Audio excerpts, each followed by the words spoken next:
Sir review meeting ली है sir urban development की, खासतौर पर स्मार्ट सिटी को लेकर किस तरह की, क्योंकि पेंडेंसी काफ़ी चल रही थी कामों को लेकर, क्या निर्देश दिए गए हैं? आज हमने एक रिव्यू मीटिंग जो मुझे अर्बन डेवलपमेंट विभाग मिला है, पीछे मैं उसमें रिव्यू मीटिंग नहीं कर पाया था, तो आज मैंने खास करके शिमला शहर के अंदर जो स्मार्ट सिटी के प्रोजेक्ट्स चल रहे हैं उसका एक डिटेल्ड रिव्यू मीटिंग करी है। और मुझे खुशी है इस बात की कि करीबन 650-700 करोड़ रुपए के प्रोजेक्ट्स ऐसे हैं शहर के अंदर जिन पे काम चला हुआ है। अधिकतर काम पूरा हो गया है, क्योंकि जब हम पीछे विपक्ष में भी थे तो हमने कई मसले प्रदेश में और ख़ास करके शहर के अंदर, शिमला शहर के अंदर जो स्मार्ट सिटी में काम चला हुआ था तो उसमें सेटिस्फैक्ट्री काम नहीं था, उसके बारे में मैंने विधानसभा में भी प्रश्न लगाए थे। तो उन चीज़ों में मैं अधिकारियों से उसकी पूरी फीडबैक लेना चाहता था, चाहे वो हमारा स्काई वॉक्स अलग अलग जगह में प्रपोज्ड है। एक आपका रिज मैदान पे जहाँ पे रीडेवलपमेंट का कार्य मेयर ऑफिस के साथ चल रहा है, स्टेबलाइजेशन का, रिज की स्टेबलाइजेशन का एक प्रपोजल वहाँ पे स्काई वॉक के बनाने का है। वैसे ही एक जो हमारा शिमला शहर से थोड़ा बाहर निकल कर हसन वैली है, वहाँ पर भी एक स्काई वॉक बनाने का प्रपोजल है। कुछ एस्केलेटर्स प्रदेश शहर के अलग अलग कोनों में लग रहे हैं। एक उसमें से जो बनकर तैयार हो गया है उसका आज लोकार्पण भी मुख्यमंत्री जी द्वारा किया जा रहा है आज शाम को, जो जाखू मंदिर में बनकर तैयार हुआ है। वैसे कई और एस्केलेटर्स आपके ऑकलैंड में, ऑकलैंड का जो चौक है वहाँ पर है, और आपके कुछ और एरियाज़ में भी बन रहे हैं। कुछ हमारे एलिवेटर्स है जो आपका विकास नगर में और आपके मिडिल बाज़ार में और जगहों में भी बन रहे हैं। तो उसके लिए मैंने ये निर्देश दिए हैं विभाग को कि समय पर ये कार्य पूरे होने चाहिए, क्योंकि कई जगहों पे हमने देखा है, जैसे आपका लक्कड़ बाज़ार का जो प्रपोज्ड आपका वहाँ पे लिफ्ट है, एस्केलेटर है, एलिवेटर है, उसका कार्य बहुत धीमी गति से चला हुआ था। कई बारी मैंने भी मौके पे जाकर भी उसका निरीक्षण किया। तो आज मैंने अधिकारियों को और जो कंसर्न उसमें जो HP RIDC है जो उसका काम कर रही है, एग्जीक्यूशन कर रही है, उनको मैंने निर्देश दिए हैं कि स्पेसिफिक टाइम फ्रेम के अंदर इसका कार्य पूरा होना चाहिए, ताकि शहर के लोगों को उसकी सुविधाएं मिले। और उसके साथ साथ जो एक बहुत बड़ा प्रोजेक्ट शिमला के अंदर मुख्यमंत्री जी ने जिसमें खास ध्यान दिया है, वो शिमला शहर में जो हमारी बिजली के खंभे हैं हमारे, जिसमें आपके टेलीफोन की वायर्स है, आपके उसमें इलेक्ट्रिसिटी की वायर्स है, फाइबर के वायर्स है, उनकी डक्टिंग करने का एक निर्णय लिया है। उसके लिए करीबन 150 करोड़ रुपए के बजट का प्रावधान भी किया गया है, जिसमें कुछ पैसा जो है वो बिजली विभाग के माध्यम से, कुछ आपके जल शक्ति डिपार्टमेंट की ओर से, और कुछ हमारा स्पेशल सेंट्रल स्कीम के तहत ये प्रोजेक्ट बन रहा है। तो उसकी भी मैंने एक डिटेल्ड प्रेजेंटेशन आज ली है। और जो हमारे कंसर्न इसमें हमारे जो स्टेक होल्डर्स हैं, शिमला के जो माननीय विधायक हैं और हमारे MC के मेयर हैं और डिप्टी मेयर है, और हमारे जो MC के कमिश्नर है, और हमारे विभाग के आपके अर्बन डेवलपमेंट विभाग के जो अधिकारी हैं, उनके साथ हमने बैठक करी है। क्योंकि शिमला एडमिनिस्ट्रेटिव कैपिटल होने के साथ साथ जो है वो एक टूरिज्म कैपिटल भी हिमाचल प्रदेश का है, और इसलिए यहाँ की खूबसूरती को बनाए रखना ये हमारी प्राथमिकता बनती है। इसलिए इस नज़रिए से जो ये डक्टिंग हमारी करवाई जा रही है शिमला शहर के अंदर, जिसके लिए 150 करोड़ रुपए का बजट रखा गया है, ये इसको हमने कैसे करना है, क्योंकि इसमें अभी हमने प्रपोज किया था कि आपका जो छोटा शिमला से लेकर आपके विलीज पार्क तक माल रोड से होते हुए डक्ट बनाई जाएगी, जिसमें आपके फाइबर भी, आपका बिजली का, और साथ में आपके जो पानी का जो सप्लाई है, वाटर सप्लाई स्कीम्स है, उसको इसमें जोड़ा जाएगा। उसमें कुछ ऑब्जेक्शंस थी कुछ लोगों की, कुछ व्यू पॉइंट्स थे, उसको हम मुख्यमंत्री जी से डिस्कस करेंगे, ताकि आने वाले समय में शहर का जो हमने ब्यूटिफिकेशन करना है उस नज़रिए से उस पर जो है वो काम हो।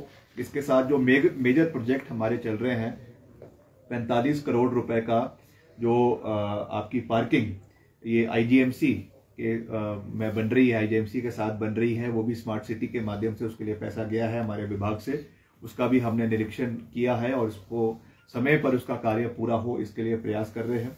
और वैसे ही 25 करोड़ जो है आपके एसडीए कॉम्प्लेक्स में पार्किंग बन रही है, और 31 करोड़ का आपका विधानसभा का जो है फ्लाईओवर, ये आपका जो विक्ट्री टनल है वहां से एक पैरेलल फ्लाईओवर जो है वो आपके विधानसभा क्रॉसिंग तक और वहां से विधानसभा की रोड पर जाएगा, ताकि शहर के अंदर जो ट्रैफिक की कंजेशन है उसको ठीक किया जा सके। और उसके अलावा एक अलग से 150 करोड़ रुपए जो आपका कार्ट रोड है शिमला का, उसके विस्तारीकरण के लिए भी रखा गया है। उसका भी हमने एक आज रिव्यू किया है। तो इस तरीके से शहर के जितने भी हमारे विकासात्मक कार्य चले हुए हैं उनको समय पर पूरा करवाया जा सके, इसके लिए हम पूरा प्रयास कर रहे हैं। हमारे कुछ जो हमारे विभाग के पीडब्ल्यूडी के अधिकारी भी उसमें आए थे जो इसकी एग्जीक्यूशन कर रहे हैं, और एजेंसीज भी जो इसमें एग्जीक्यूशन कर रही हैं उनको भी हम उसके लिए भी हम प्रयास कर रहे हैं।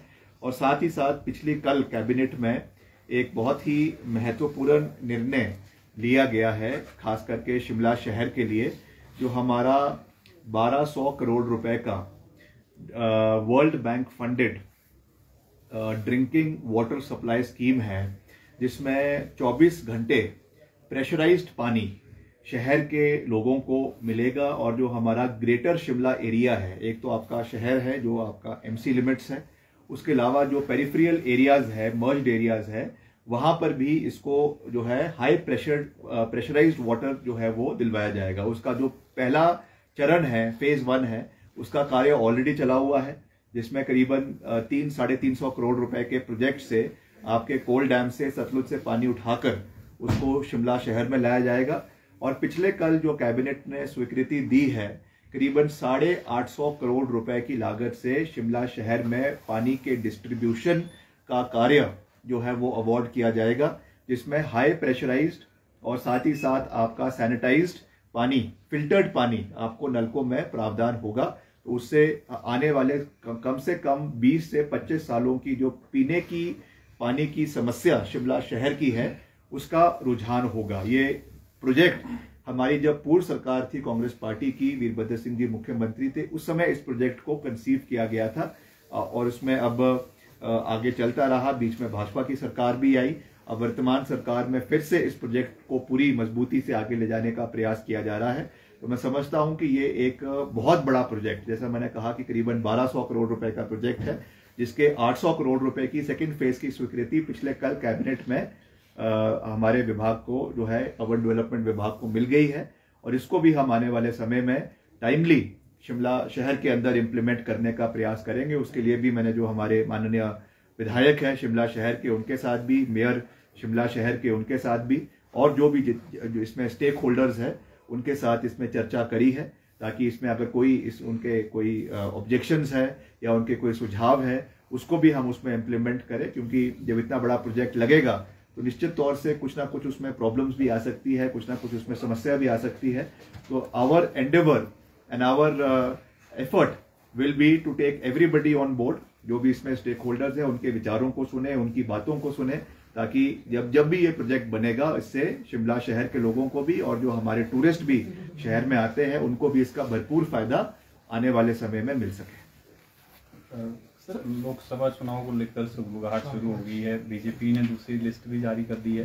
कांग्रेस के प्रत्याशियों का कब तक चयन होगा? कितनी तैयार है कांग्रेस चुनाव के लिए? ये कांग्रेस पूरी तरीके से तैयार है और मुझे पूरा विश्वास है कि हम राजनीतिक रूप से जब मैदान में उतरेंगे तो जिस तरीके से हमने पूर्व में भी कांग्रेस पार्टी को जिताने में हम सबका योगदान रहा है, समर्थन रहा है, उसी तरीके से आगे बढ़ेंगे। और कांग्रेस की जो CWC है, आपकी CEC है, सेंट्रल इलेक्शन कमेटी, वहाँ से जो है वो आपके प्रत्याशियों का चयन होगा जो आने वाले समय में होगा, और उसके बाद फिर जो है आगे की कार्रवाई वो शुरू होगी। सर, जो बागी नेता है वो सोशल मीडिया पर जो उनके अकाउंट्स है उस पर काफ़ी गंभीर आरोप लगा रहे हैं सरकार पर, भ्रष्टाचार जैसे बहुत सारे आरोप लगा रहे हैं, इस पर क्या कहेंगे आप? खुल के लिखा है उसमें कि भ्रष्टाचार हो रहा है सरकार में। नहीं, उस पर मैं कोई टिक्का टिप्पणी नहीं करना चाहता हूँ। देखिए, ये एक ऐसा मसला है जो सुप्रीम कोर्ट में लंबित है और इसको जो है 3 जज का बेंच इस विषय को जो है वो हाई कोर्ट में, सुप्रीम कोर्ट में सुन रहा है। तो let them take a call, क्योंकि 18 तारीख को ये मसला कोर्ट में लगा हुआ है। तो उसमें देखेंगे, जब वहाँ से निर्णय आएगा उसके बाद आगे की जो प्रक्रिया है उसको डिसाइड किया जाएगा। सर, आपके डिपार्टमेंट में मल्टीटास्क वर्कर्स हैं, वो डिमांड कर रहे हैं पॉलिसी को लेकर के। देखिए, अभी तो इनका मैंने विषय उठाया था, आपने देखा, मैंने पीछे विधानसभा का जब बजट सेशन चल रहा था उस समय मैंने बल्कि थोड़ा रोष भी प्रकट किया था कि उनकी आवाज़ को नहीं सुना गया। मगर फिर मुख्यमंत्री जी का मैं धन्यवाद करता हूं कि जब उन्होंने बजट का रिप्लाई दिया तो उसमें खास करके पीडब्ल्यूडी के मल्टीटास्क वर्कर्स का मानदेय बढ़ाने का उन्होंने फैसला लिया। उसको हम इम्प्लीमेंट करेंगे और आने वाले समय में निश्चित तौर से मैं ऑन रिकॉर्ड ये बात कह सकता हूं कि हम मल्टीटास्क वर्कर्स के लिए in the times to come policy बनाने का हर संभव प्रयास करेंगे। मगर इमीडिएटली अभी जो हमारा कंसर्न था वो उनका मानदेय बढ़ाने का था, जो हमने इस बजट में मुख्यमंत्री जी ने उसको बढ़ाने की जो है ऑफिशियल अप्रूवल जो है वो दे दी है। सर, जीओआईटी का रिजल्ट निकाल दिया है, लगभग 15 से 20 पोस्ट ऐसे, इसका रिजल्ट अभी नहीं आया हुआ है। कैबिनेट सब कमेटी बीते कल जो ब्रीफिंग हुई थी उसने कहा कि फिर से बैठक कैबिनेट सब कमेटी में होगी, तो कब तक माना जाएगा? देखिए, मैं भी उस सब कमेटी का एक सदस्य हूँ और मैंने जब पीछे ये प्रोटेस्ट भी कर रहे थे जीओआईटी 817 के अभ्यर्थी, मैं उनसे मिला भी था बाहर और हमने उनको पूरा आश्वासन दिया था कि हम आपके मसले को सुलझाएंगे।